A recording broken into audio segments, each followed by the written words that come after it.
ram moi ta ka kia katanin nuam tak chu om tlan sa te an le an chol to ang sa tuanin nuam mun lun tu ram ngayin ka khire ka kal ve thuai do tu ram ma chua ring mi te chol na rang ka chang khlai tua la kam be sei ram mo tak tu ma o mangai kal ma sa lung du ka then te le nun ngai lo vi an leng dial dia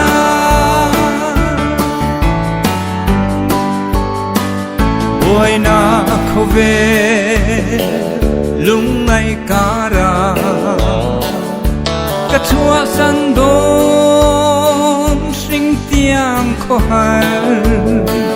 nei ram nu chon nin ka kal sanam ka pa in va chung sanga khia thokin ka le ngam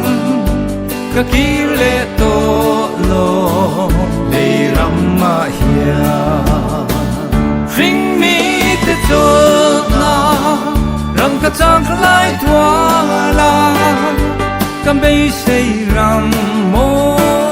tak tu ma o mangai kal ma sa lung du ka then te le nun ngai lo vi an leng dial dia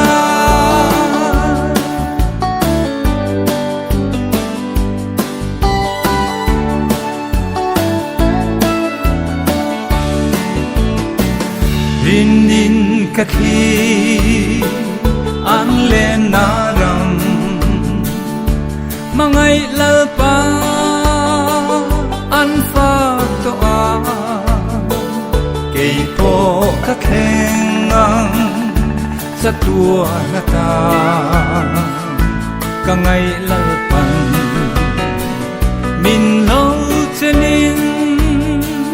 min quang tu anga sa tua na cholin kanung renga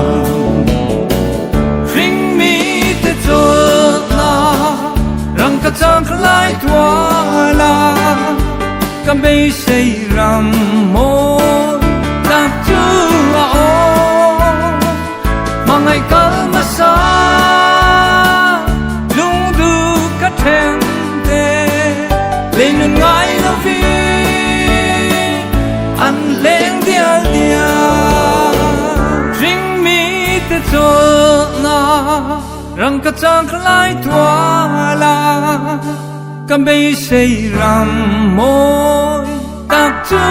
a o mangai kal ma sa lung du ka then te le nun ngai lo vi